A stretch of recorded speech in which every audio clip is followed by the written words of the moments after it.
तो आ गए आप लोग देवी और सज्जनों। आज के इस वीडियो में मैं आपको बताने जा रहा हूं भाग्यांक 2 के बारे में, जिसका भी जन्म का जो योग है वो 2 हो रहा है। उन सभी का भाग्यांक 2 हुआ, जिसके जन्म का तारीख चाहे वो 2 हो, 11 हो, 20 हो या 29 हो। ध्यान दें, जिसके जन्म की तारीख 2 है अथवा 11 है या 20 है या 29 है, ये वीडियो खास करके उसी के लिए। जैसे कि मेरा जो है सो 29 नवंबर का जन्म है, तो महीना कौन सा है कोई मायने नहीं रखता, आपकी जन्म की तारीख आखिर क्या है ये मायने रखती है।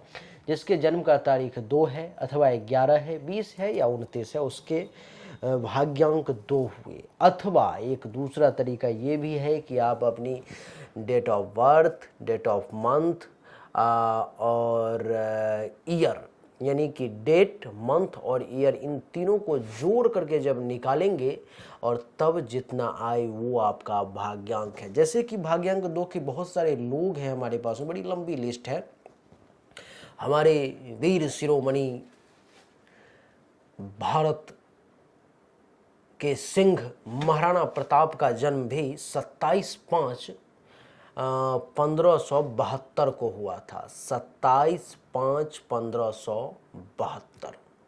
अब जब इसको आप जोड़ोगे तो आपके यहाँ पर मैं जोड़ लो, जैसे कि 2 + 27 हो गए, तो 2 + 7 9, 5वां महीना तो +5, तो 9 × 5 14 + 1 15, 5 20, 7 27, 2 29, 9 29 को अब जोड़ेंगे 2 और 9 को, तो 9 2 11, 11 को फिर जोड़ेंगे तो 1 1 2, यानी कि भाग्यांक 2 हो गया। जिस किसी भी व्यक्ति का भाग्यांक 2 बनता है, यानी कि जन्म तारीख से लेकर के जन्म साल तक, यानी कि तारीख, महीना और साल को जोड़ने पर में अगर 2 आता है, आपका भाग्यांक 2 है, अगर आपका नंबर 2 है तो आपका मालिक है चंद्रमा, आप चंद्र प्रकृति के हैं। जैसे कि महाराणा प्रताप का जन्म जो है सो 27/5/1572 को हुआ, ये भाग्यांक 2 के थे। जैसे कि श्रेष्ठ अभिनेत्री नरगिस दत्त का जन्म 2/6/1929 को हुआ, तो ये भी भाग्यांक 2 की थी। और भी बहुत सारा, जैसे कि दादा भाई नौरोजी का जन्म 4/5/1825 को हुआ, तो वो भी भाग्यांक 2 के थे। और आपको मैं बता दूं कि इटली के मानधाता मुसोलिनी का जन्म 26/7/1883 को हुआ, तो वो भी भाग्यांक 2 के थे।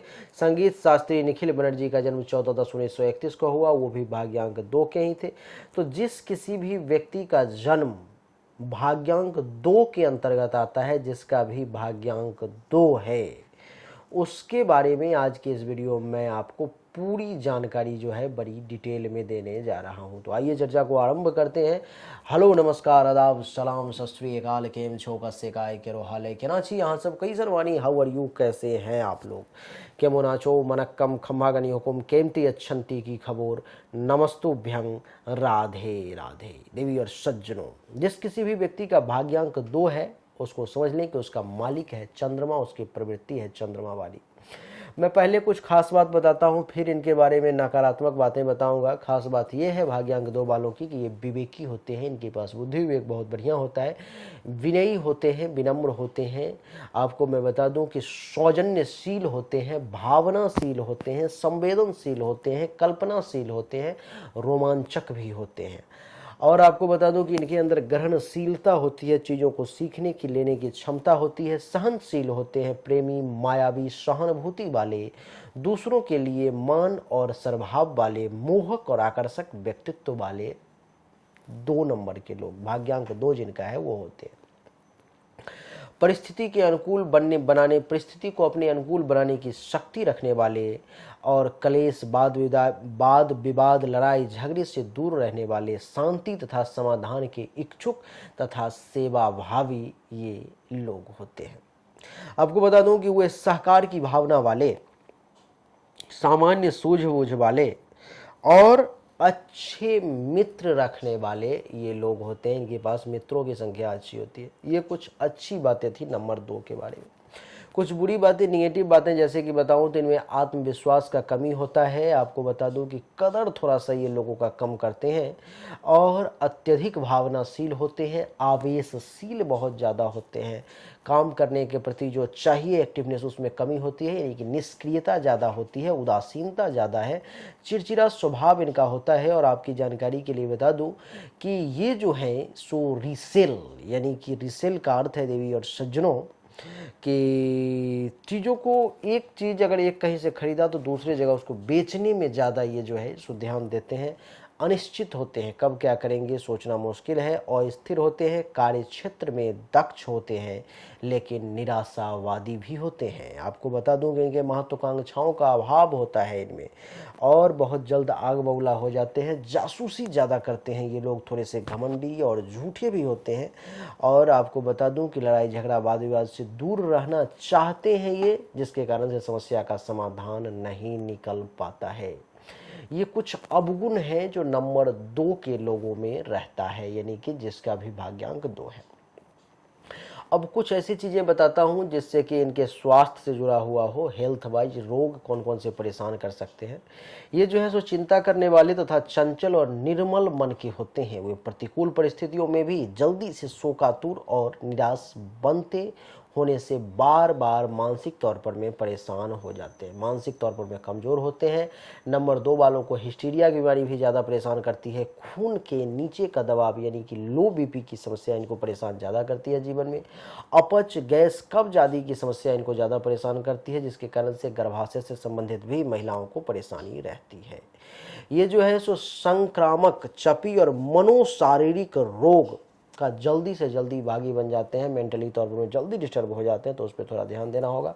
दूषित और मलिन वातावरण से दूर रहना इनके लिए ज़्यादा अच्छा है। तंग और खराब सोबत का असर उनके ऊपर जल्दी होता है, इसलिए जब भी महामारी आए, जैसे कि अभी कोरोना आया था, अथवा किसी को एक दूसरे से फैलने वाली अगर कोई बीमारी हो, तो उसमें इनको विशेष ध्यान रखना चाहिए, अपने आप को थोड़ा सा सेपरेट और दूर रखना चाहिए लोगों से। बात करेंगे इनके मैत्री, भागीदारी और दोस्ती की, तो आपको बता दूं कि उनके अस्थायी स्नेह संबंध बहुत ही होते हैं। उनका मित्र सर्कल बहुत विशाल होता है। मित्रों और भागीदारों की तरफ से उनके अच्छी मदद और संपूर्ण तौर पर में सपोर्ट इनको जो है सो मिलता है। उनके जीवन में बच्चे और जवान 2 ऐसे हैं कि ज़्यादा महत्वपूर्ण भूमिका निभाते हैं। बात करेंगे इनके प्रेम और वैवाहिक जीवन के बारे में, तो बता दूं कि 2 भाग्यांक वाले व्यक्ति प्रेम और वैवाहिक जीवन के लिए आदर्श साबित होते हैं। वे बहुत ही मायावी, प्रेमी और आदर सत्कार करने वाले होते हैं। वे अपने जीवन साथी के साथ में सहकार के साथ रहते हैं, पूरे एक दूसरे को जो कोऑपरेट करना चाहिए उस हिसाब से रहते हैं। उनके साथ सुमेल साधने का हर संभव प्रयास करते हैं। इस भाग्यांक वाली पत्नी अपने पति के सुख के लिए सब कुछ करती है, और आपको बता दूं कि वो हर प्रकार का भोग अपने पति को देना चाहती है। No sacrifice is too great for her, यानी कि सही अर्थ में अपने पति की सहायक और सहचरी बनकर नंबर 2 वाली महिला रहती है। इस भाग्यांक वाले जो पति होते हैं वो भले होते हैं, विनम्र होते हैं, अपनी पत्नियों तथा अन्य सभी की भावनाओं का ख्याल रखने वाले, और वक्त की तगाजा को समझते हैं। सत्ता के शौकीन नहीं होते हैं कि मैं जो कह रहा हूं वही होना चाहिए। आपको बता दूं, वे अपने हक और अधिकार के लिए आग्रह न रखें तो उनकी पत्नी उन पर सत्ता, अधिकार, रुआब चलाकर उनको दबा देती है। ये लोग रोमांटिक होते हैं, रोमांटिक विचारों और प्रवृत्तियों की अधिक अभिरुचि इनके अंदर होती है, परंतु उनके हित की दृष्टि से उन्हें रोमांटिक के बजाय व्यवहारिक और वास्तविक बनना ज़्यादा जो है सो जरूरी है। उन्हें रोमांस जितना ही वास्तविकता को महत्व देना चाहिए। सामान्यतः ये लोग सभी प्रकार के सुमेल से जी सकते हैं। ये 2, 4 या 6 भाग्यांक वाले व्यक्ति के साथ अगर विवाह करते हैं तो इनका वैवाहिक जीवन ज़्यादा सुखमय बीतेगा। यदि 2 भाग्यांक वाले व्यक्ति अपने जीवन साथी से दबकर रहना या उनके वर्चस्व के नीचे रहना पसंद करें तथा उनकी अधिक भावनाशीलता को अंकुश में रखना सीख लें, तो वे 1 और 8 भाग्यांक वाले पुरुष अथवा महिला, जो भी पार्टनर जिसके साथ करना चाहते हैं, उससे विवाह कर सकते हैं।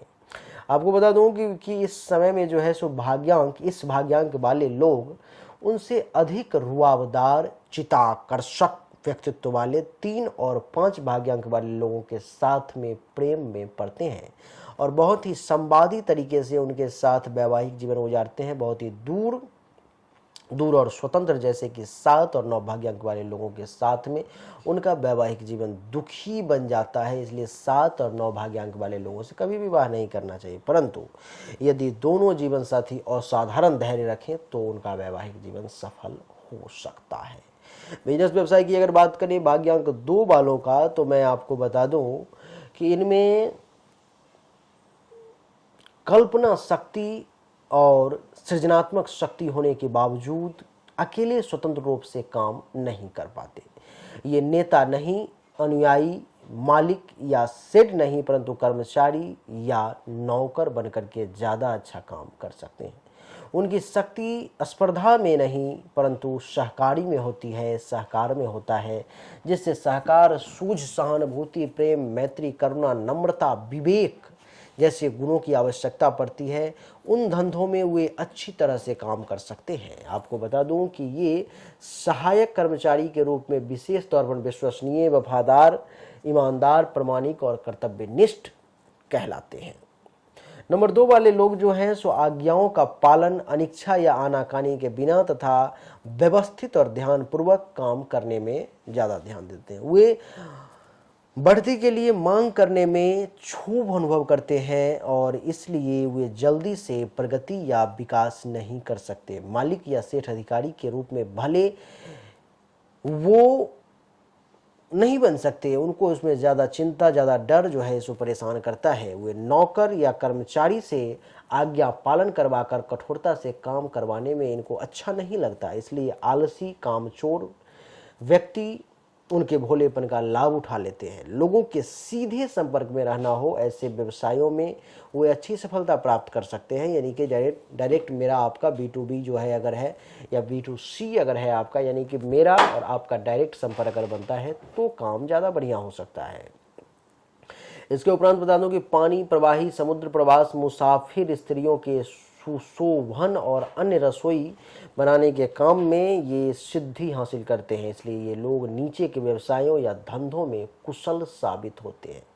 मनोवैज्ञानिक, मनोविशेषज्ञ, सामाजिक कार्यकर, समाज सेवक, विवाह सलाहकार यानी कि मैरिज काउंसलर, रिसर्च स्कॉलर, वैद्यकीय संशोधन, प्राध्यापक, शिक्षक, सेवक, नर्स, सेक्रेटरी, लेखा जोखा, ऑडिटर, टाइपिस्ट, स्टेनोग्राफर, अभिनेता, कथाकार, नृतक, संगीतज्ञ, चित्रकार, शिल्पी, लेखक, कवि, नवल कथाकार, साहित्यकार, राजकीय पुरुष, सेल्समैन और बीमा के एजेंट, जासूसी करने वाला, CID, detective, tourist, hotel, lodge, restaurant, dairy, रसायन, एक्सपोर्ट, इंपोर्ट आदि उद्योग व्यवसाय में ज़्यादा अच्छा काम कर सकते हैं।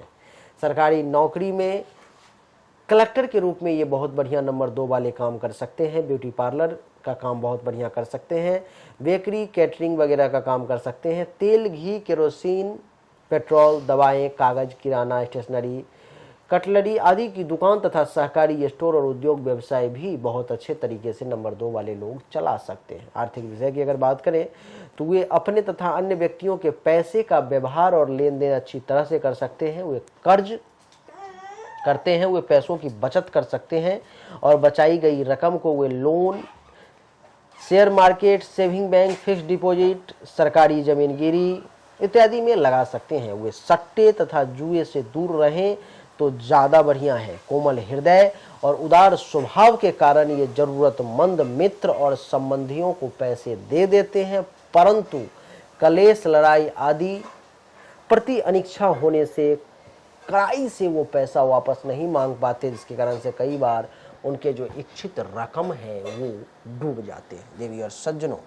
इसलिए पैसे लेन देन में इनको विशेष सावधानी बरतने की जरूरत है। इनके लिए कुछ सलाह विशेष देते हैं। महर्षि कहते हैं कि इनको आत्मविश्वास की कमी के कारण ये लोग खुद को दूसरे की अपेक्षा कम शक्ति वाले मानते हैं, इसलिए उन्हें आत्मविश्वास खड़ा करने के लिए प्रयत्न करना चाहिए। अपने शर्मीले स्वभाव को त्याग कर मिलनसार बनने का प्रयास करना चाहिए। उन्हें अस्थिरता, अनिश्चितता दुविधापन आदि का त्याग करके अपने विचारों, योजनाओं और कार्य में मिश्रित और स्थित बनना, बार बार बदलने की अपेक्षा एक ही नौकरी धंधे में स्थिर बनने के प्रयत्न करने चाहिए। उन्हें शंका, वहम, ज़्यादा सहानुभूति से दूर रहना चाहिए। रोमांटिक के बजाय वास्तविक और व्यवहारिक बनना आपके लिए ज़्यादा बढ़िया है। तो नंबर 2 वाले महर्षि ने जितनी बातें कही, हमने लगभग आपको सारी बातें बता दी। बड़ा सोच समझ के साथ इसमें जो बताया गया है, एक एक पहलू को 2 बार, 3 बार, 4 बार, 5 बार वीडियो को देख करके, समझ करके फिर निर्णय लेने का प्रयास करेंगे तो आपके लिए ज़्यादा बढ़िया रहेगा। उम्मीद करता हूं कि आपको हमारा ये छोटा सा वीडियो पसंद आया होगा, अच्छा लगा होगा। अगर आपको पसंद आया, अच्छा लगा, इस वीडियो को लाइक करें, शेयर करें, चैनल को सब्सक्राइब करके इसके बेल आइकन के बटन को दबाएं। एक बार फिर से आप सभी का बहुत बहुत धन्यवाद। Thank you so much. जय हिंद, वंदे मातरम। बोलिए राधे राधे।